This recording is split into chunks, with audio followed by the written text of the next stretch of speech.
بسم الله والحمد لله والصلاة والسلام على رسول الله وعلى آله وصحبه ومن والاه رب اشرح لي صدري ويسر لي أمري واحلل عقدة من لساني يفقهوا قولي. Mes frères et sœurs, assalamu alaikum wa rahmatullahi wa barakatuh.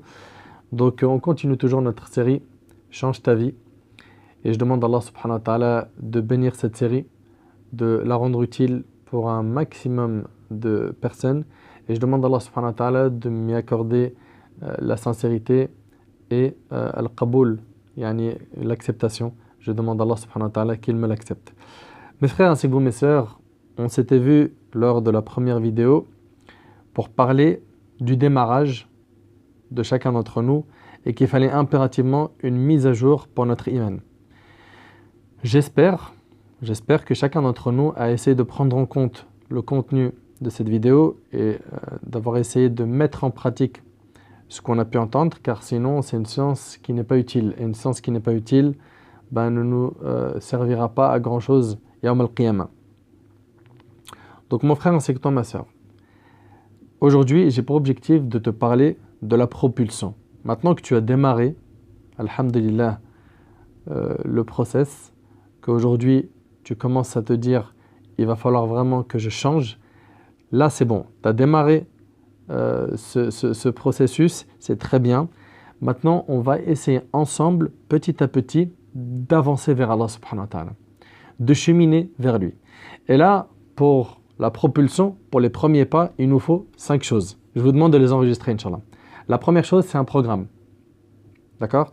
Un programme au niveau spirituel, au niveau de nos adorations. La deuxième des choses, après avoir parlé du programme, il nous faut un chargeur. On va vous parler après de ce chargeur. Troisièmement, faire des efforts. Quatrièmement, écoutez attentivement, un sniper.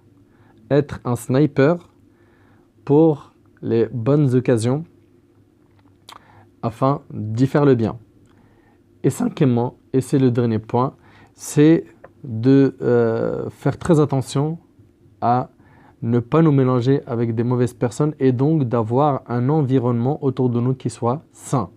S'il ne l'est pas, qu'on essaye de se créer un environnement sain dans un milieu où les gens seraient peut-être mauvais.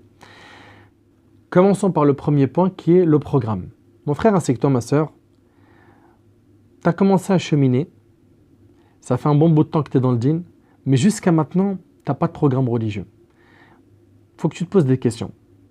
Dans les lectures, ça va dans tous les sens. Dans les adorations, ça va dans tous les sens. Et je le dis et je le répète encore une fois, vous savez, la cause de cela, c'est quoi? C'est qu'on n'a pas été orienté, conseillé. Il n'y a pas eu des gens de science qui nous ont dit « lis ça, ne lis pas ça. Occupe-toi de faire cette adoration. » Non, là, la dose, elle est trop grande. T'arrives pas? Ok, diminue la dose, revois ça à la baisse et reprends petit à petit. Pour beaucoup d'entre nous, on n'a pas eu ces personnes qui sont venues pour nous conseiller, pour nous orienter. Et donc aujourd'hui, il est temps qu'on mette du neuf dans notre vie spirituelle. La première des choses, on a dit, c'est le programme. Le programme. Chaque musulman doit avoir un programme religieux. D'accord? À commencer par le Coran, le livre d'Allah subhanahu wa ta'ala. Et là, tout de suite, je vais entendre un paquet de musulmans et de musulmanes qui vont me dire « Mais mon frère, je ne sais pas lire l'arabe. Comment je veux que je fasse ?» Apprendre à lire l'arabe, c'est hyper simple aujourd'hui. Il y a des moyens d'étudier la langue arabe sur le net, en e-learning, dans des classes virtuelles, dans des classes physiques, dans des instituts, dans des écoles. Donc aujourd'hui, excuse-moi, tu n'as plus d'excuses. En 3 mois, tu as appris à lire l'arabe. En 3 mois, tu peux ouvrir le Coran et lire. Tu n'as pas d'excuses. C'est juste ta motivation, ta volonté, elle n'est pas encore là. Et il va falloir que tu t'imposes de pouvoir lire l'arabe afin de pouvoir ouvrir le cadeau qu'Allah nous envoie, à savoir le Coran. Le livre d'Allah, subhanallah, ce livre-là, plus tu le lis, plus tu as envie de le lire. Tu ne t'en lasses pas. Et alors, quand tu comprends, tu passes sur des versets, tu as des montées de foi impressionnantes. Donc, Word al-Qur'an. Vous fixez un nombre de pages. Je ne pense pas que c'est, pour ma part, wallah alam, je ne pense pas que c'est judicieux. Je pense que chacun doit lire selon ses compétences. Ça veut dire que si quelqu'un il a une lecture super fluide, qu'il mette le paquet. Il ne lit pas une page par jour, il ne lit pas 2 pages. Il essaye de lire plus. D'accord? Quelqu'un qui a des difficultés, qui a des lacunes, il revoit ça à la baisse. Et voilà, c'est de cette manière-là qu'on procède. C'est-à-dire pour le Coran, on ne va pas se fixer un nombre de pages, mais on va dire le minimum, c'est au moins minimum une page par jour. Minimum. Dors pas, c'est impossible que tu dors sans avoir lu une page de Coran par jour. Je parle en arabe. D'accord? Si tu ne sais pas lire, bah pour l'instant, bien sûr, écoute-le, lis-le en français, médite-le, bien sûr que tu en seras récompensé. Donc, je le dis, je le répète, Wird al-Qur'an. C'est la première des choses, avoir un programme chaque jour de lecture de Coran. D'accord? Si tu es marié, tu te motives avec ta femme. Tu as des enfants, motive-toi avec les enfants. Tu vis encore chez tes parents, motive-toi avec les parents, avec tes frères et sœurs, etc., etc., etc. Donc on a dit, Wird al-Qur'an, ça c'est la première des choses. D'accord? Il faut que tu mettes le paquet. Et puis, un truc aussi qui est important, quand on parle de programme, généralement, bah, y a des gens qui se mettent des programmes. Il va se mettre un programme de Coran et un programme de prière de nuit, ok, de dhikr, d'évocation, etc., etc. Et en fait, le danger, c'est qu'il se retrouve rapidement, comme il sait qu'il a passé un bon bout de temps de sa vie loin d'Allah, et donc il veut rattraper le retard, et ben, il va tomber dans un piège. Il va s'en mettre tellement sur les épaules qu'il ne pourra plus rien porter. Il va tout lâcher. C'est pour ça, ne te surcharge pas. Fais les choses lentement mais sûrement. Il y en a plein, ils étaient super motivés, ils en fait plein d'un coup, puis après plus rien. Subhanallah, pourquoi plus rien? Mais si tu ne peux pas tout faire, n'abandonne pas tout. C'est pas logique. Si tu ne peux pas tout faire, au moins fais un peu. D'accord? Comme je me rappelle, je parlais avec un de mes amis sur Afkar al-Sabah al-Masa, les invocations du matin et du soir. Puis en discutant, ben, ça arrive. Hein. Moi, ça m'est arrivé que des fois, tu n'as pas trop le temps et il y a un dhikr qui est long, la ilaha illallah wahdahu la sharika lahu lahul mulku wa lahul hamdu ala kulli shay'in qadir, qu'il faut dire 100 fois. D'accord? Par jour. Eh ben, je me suis retrouvé moi-même. Je me rappelle, subhanallah, quand on parlait de dhikr avec mes amis, à délaisser Adhkar al-Sabah al-Masa, surtout Sabah, parce qu'il y en a plus, et ben, à les délaisser parce que comme j'avais pas le temps de tous les dire, je me suis retrouvé à, et ça c'est un piège. Si tu ne peux pas tout dire, disons au moins 2, disons au moins 3. Quoi, c'est tout ou rien? C'est pas comme ça. Donc mon frère ainsi que toi, ma soeur, je le dis, je le répète. La première des choses, c'est Al-Qur'an. D'accord? Al-Qur'an al-Karim, il faut que tu aies un programme. Deuxièmement, Adhkar al-Sabah al-Masa, les invocations du matin et du soir. Et c'est une protection, c'est un bouclier, c'est une forteresse. Tu te protèges avec ça de l'ayn, du mauvais œil, de la sorcellerie, des djinns, tu te protèges du mal des hommes, tu te protèges du hasad, de l'envie des gens, etc. D'accord? Donc ça, le matin, après le fajr, d'accord? Si tu peux pas, ben, au moins jusqu'à un petit peu avant Dhuhr, tu peux les lire. Et du Asr au Maghrib, et si tu peux pas, ben, tu peux prolonger un petit peu jusqu'à la moitié de la nuit. Donc, c'est important, mon frère ainsi que toi, ma soeur, que tu lis ces invocations. Maintenant, si tu te dis, ouais, mais je peux pas, j'ai pas le temps, ok. Si tu peux pas, on se met d'accord sur une chose. Minimum, une page de Coran par jour, minimum, tous les matins, et après l'Asr aussi, d'accord? Tu lis 2 ou 3 invocations, des invocations protectrices, de ceux qu'on récite le matin et le soir. 2 ou 3. Ayat al-Kursi, Qul huwa ahad, Qul a'udhu birabbil falaq, Qul a'udhu birabbin nas. Voilà. Je commence avec ça. Et puis, si je peux en rajouter, je rajoute. Ça aide l'istighfar, je rajoute. Il y en a plein. D'accord? Tu peux en faire plus de 20 si tu le souhaites. Donc, ça c'est le deuxième point. C'est Adhkar al-Sabah wal-Masa, les invocations du matin et du soir. 3, c'est les invocations après la prière. D'accord? Là, on parle d'un programme et je parle du minimum pour chaque musulman, chaque musulmane.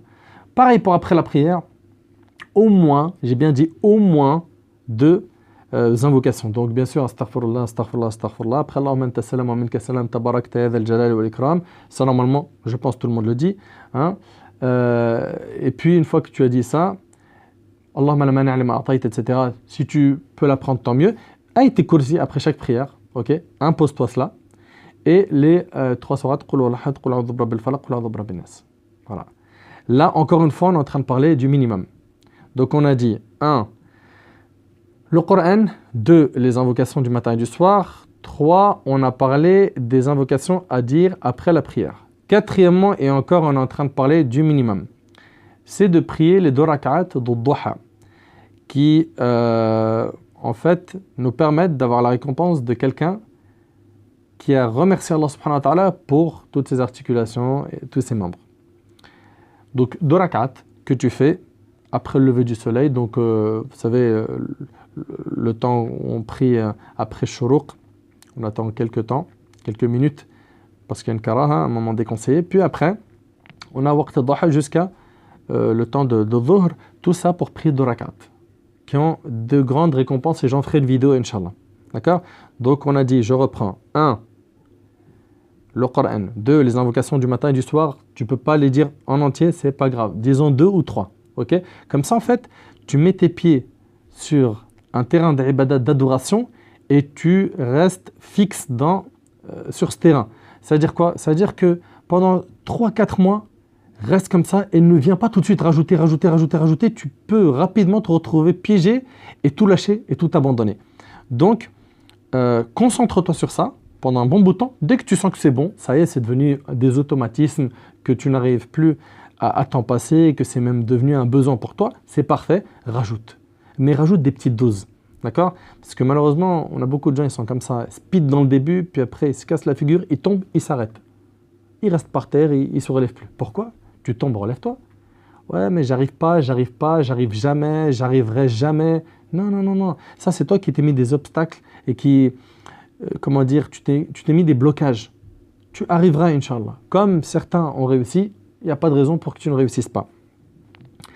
Et puis, quand on tombe, on se relève. Okay? Quand on rate un train, on ne reste pas sur les quais. On se dit, j'ai raté le train, je ne bouge plus. Non, tu as raté le train, prends le prochain.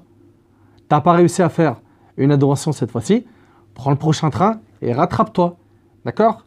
Et ne reste pas comme ça à te dire, j'arriverai pas, je peux pas, je suis nul, je peux pas. Arrête, tu peux, tu es capable.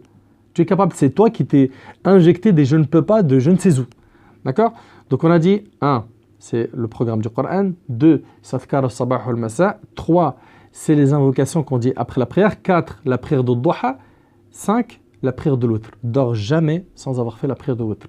Bien sûr, vous avez bien remarqué que dans tout ça, je n'ai pas parlé des 5 prières obligatoires, car normalement, ça va de soi. La prière obligatoire, normalement, je le dis bien normalement, ça va de soi. Et ça serait même honteux de venir parler à des adultes de la prière, alors qu'à partir de l'âge de 10 ans, normalement, l'histoire, elle est déjà bouclée. Je sais, vous allez me dire, oui, mais tu sais très bien, il y a des gens qui sont faibles, ils ne font pas encore la prière, qu'Allah subhanahu wa ta'ala leur facilite. Soyez forts et montez dans le wagon avec nous. Faites vos prières et rajoutez ce que je suis en train de dire. D'accord? Oui, mais c'est pas si facile que ça. De toute façon, j'ai prévu de faire une vidéo spéciale pour ceux qui ne prient pas encore. Qu'Allah subhanahu wa ta'ala leur facilite.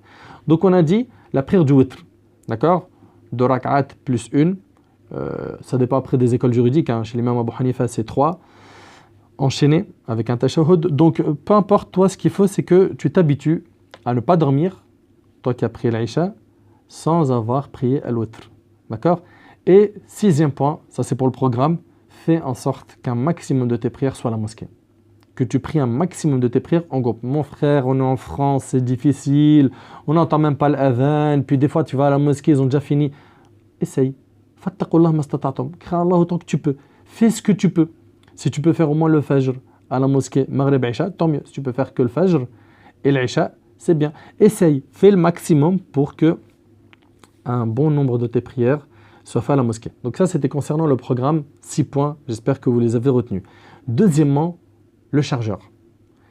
Je veux, mon frère ainsi que toi, ma soeur, que tu charges ton iman de rappels religieux. Il faut impérativement que tu te débrouilles pour te retrouver dans un endroit, dans la mesure du possible, pour assister à des conférences, d'accord? Et je ne parle pas assister sur une plateforme virtuelle, non, physiquement, tu es présent et il y a le prêcheur, l'imam, le conférencier ou le alim, le savant, qui est là et qui t'exhorte. C'est hyper important, surtout dans les mosquées. Pourquoi? Parce que dans les mosquées, comme vous le savez, il y a les anges qui sont autour de nous quand il y a des rappels. Et quoi de mieux que de s'éduquer avec, comme compagnie autour de nous, al-malaïka, les anges. Donc ça, c'est un point super important. Si tu n'arrives pas, mon frère, ainsi que toi, ma soeur, à assister à des conférences, car autour de toi, il n'y a pas de mosquée, ou dans les mosquées que tu fréquentes, il n'y a pas de rappel, il n'y a pas de conférence, etc. Ben, dans ce cas-là, je veux que tu mettes le paquet sur YouTube en faisant très attention à qui tu vas écouter, en te renseignant auprès des gens de confiance sur qui est-ce que tu peux écouter, et aussi sur le net, de manière générale. D'accord? Et même pour la personne qui a la capacité de s'asseoir devant quelqu'un qui est un murabbi, un éducateur, mets le paquet aussi en écoutant, en téléchargeant sur le net, en arabe si tu es arabophone, d'ailleurs c'est ce qu'il y a de mieux, ou en français si tu es francophone, ou en anglais, etc., etc. Il faut que tu écoutes. Je te le jure par Allah que c'est hyper important. Ce point-là, il a été négligé par plein de frères, plein de sœurs, et ils ne comprennent pas pourquoi aujourd'hui leur cœur, il a pris un coup. Mais c'est normal, vous écoutez plus de rappels. Vous n'écoutez plus de rappels. Il faut impérativement écouter des rappels. Ça, c'est indispensable. Que tu sois un savant, que tu sois un ignorant qui vient de débuter, qui vient de dire Bismillah et qui commence à cheminer, tu dois, et c'est un impératif d'écouter des rappels. Pourquoi? Ça fait du bien au cœur. Wallahi al-azim, ça donne de l'énergie, ça donne de la force. Donc, et c'est comme un téléphone, subhanallah. Tu ne le branches pas pour le charger. Mais comment tu veux qu'il se recharge? Toi, ta foi, tu l'as rechargé une fois au début dans tes premiers pas, puis après tu as arrêté de la recharger. Pourquoi? Pourquoi? Donc on a dit, pour ce qui est du chargeur, d'essayer d'assister à des conférences dans des mosquées si possible, d'accord? Ou dans des salles, ou peu importe. L'essentiel c'est d'y assister. L'idéal c'est que ce soit dans la mosquée. Que j'y arrive ou non, je dois aussi en écouter à la maison. Des petites vidéos sur YouTube ou d'accord, des rappels consistants, poignants sur l'adoration, sur la foi, la spiritualité, augmenter sa foi, améliorer sa relation avec Allah subhanahu wa ta'ala, etc. Je ne suis pas en train de dire qu'il faut négliger le fiqh, le hadith, l'aqida, etc. Et que ces sciences-là n'ont pas d'utilité. Absolument pas. Absolument pas. Ça, c'est hyper important. D'ailleurs, toi qui chemines, il te faut un professeur. D'accord? Et toi, en tant que muqallid, tu dois suivre quelqu'un. Tu n'as pas le choix. Tu dois suivre quelqu'un, tu es un suiveur, tu n'as pas les outils pour ouvrir les livres et comprendre. Il te faut un professeur, il te faut quelqu'un qui t'aide, qui te montre comment apprendre, comment évoluer, qu'est-ce qu'il faut lire, qu'est-ce qu'il ne faut pas lire. Quel livre ouvrir dans un premier temps et qu'est-ce qu'il faut lire dans un second temps, etc. Ça, c'est un impératif. Mais moi, en fait, pourquoi je m'attarde sur le point de l'adoration? Parce qu'il y a malheureusement beaucoup de gens qui lisent et qui étudient et il n'y a rien qui en découle. 8-9 ans à l'étranger, je ne citerai pas de destination, mais il a étudié là, et wallah al-azim, je parle en connaissance de cause. Je ne suis pas en train de vous inventer des histoires. Et le côté spirituel, il est faible chez lui. Faible. Ibadat faible, dhikr faible, prière faible, se lever la nuit, ça veut dire quoi? Jeûner lundi, jeudi, pourquoi? C'est trop dur. Subhanallah, c'est trop dur venant de quelqu'un qui vient de démarrer, je peux comprendre, mais quelqu'un, ça fait 8-9 ans, il apprend, mais subhanallah, si cet apprentissage, il ne fait pas en sorte que ce qui en découle, c'est des bonnes actions. Mais à quoi sert cette science? Est-ce que c'est réellement un ilm nafi'? Donc ce que je vous demande, mon frère, ainsi que toi, ma soeur, c'est de mettre le paquet dans l'adoration. D'accord? Et je ne suis pas en train de dire qu'il faut négliger talab al-ilm. C'est impossible. Tu dois apprendre ta religion et tu dois mettre en pratique. Et ça, c'est le plus dur. Mettre en pratique ce qu'on a appris. D'accord? Donc on a parlé du chargeur. On reprend un petit peu les points. On a dit premièrement, c'est le programme. D'accord? Le programme, on avait cité 6 points. Deuxièmement, on a dit le chargeur. Troisièmement, c'est le fait de faire des efforts. Tu sais, quand tu vas faire tes efforts, mon frère ainsi que toi, ma soeur, tu vas continuer à œuvrer. À un moment donné, il se peut que tu te poses cette question, mais pourquoi ma foi n'augmente pas?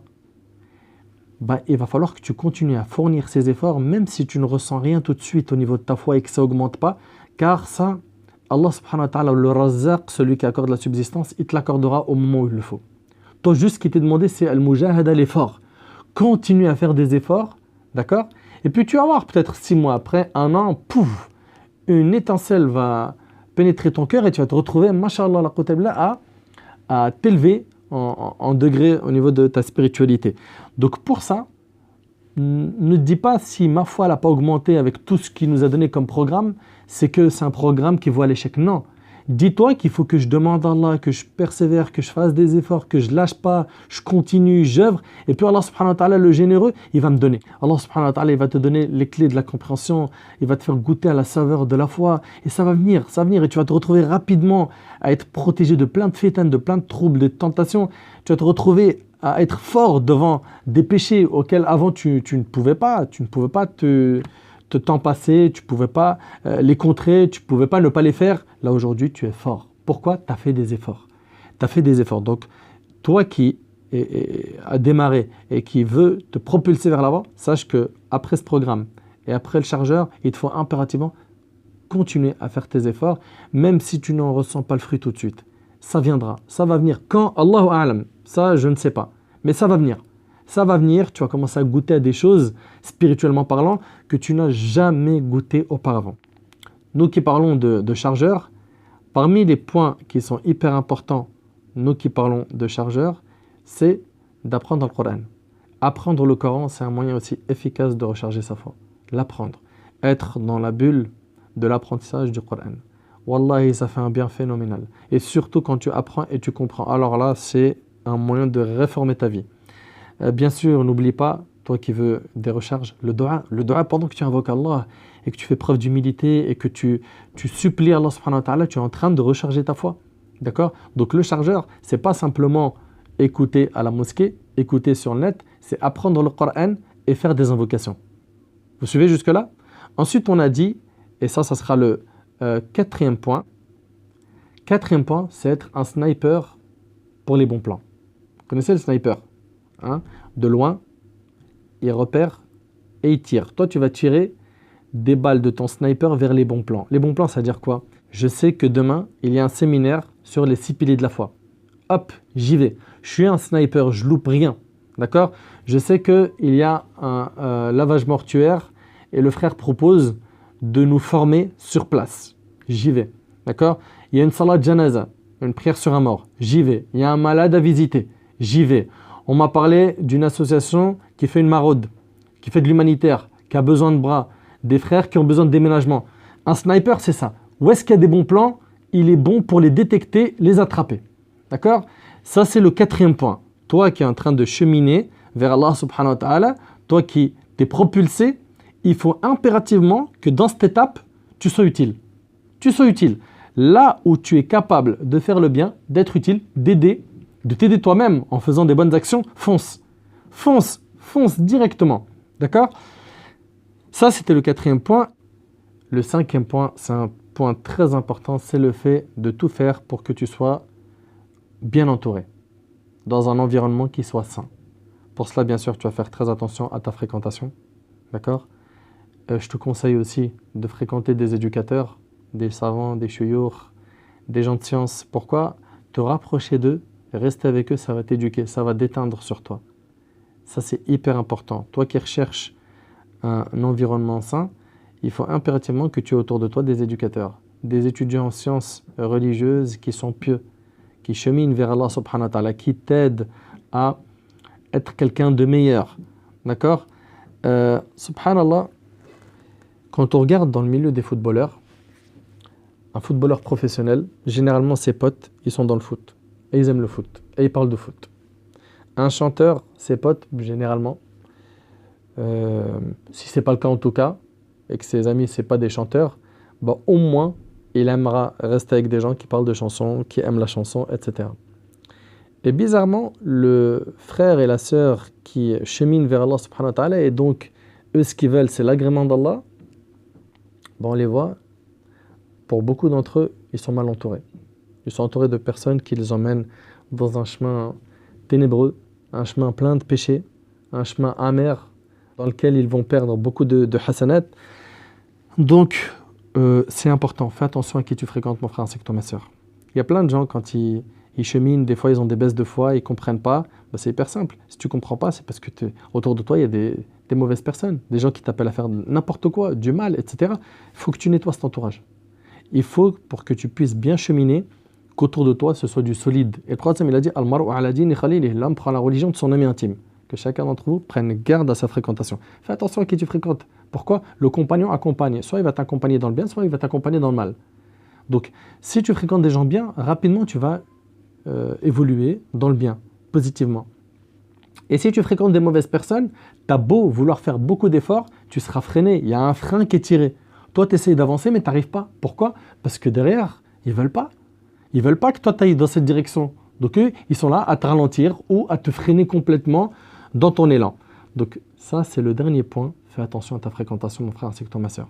Oui, mais je vis dans un endroit où il n'y en a pas. Bah, fréquente les mosquées. Dans les mosquées, tu rencontreras de bonnes personnes. Mais on n'a pas de mosquée, bah, les écoles musulmanes. Fréquente les endroits où il y a des musulmans.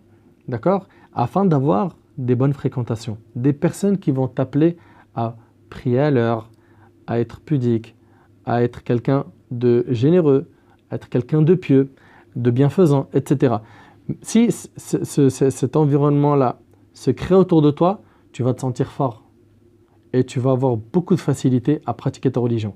Si autour de toi, c'est catastrophique, ça va être très très très difficile pour toi.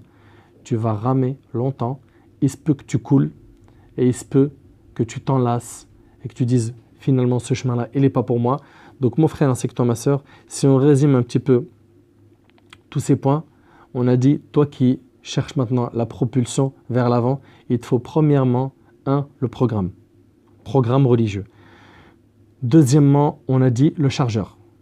C'est un impératif, c'est obligatoire, d'accord? Chargeur, c'est hyper important.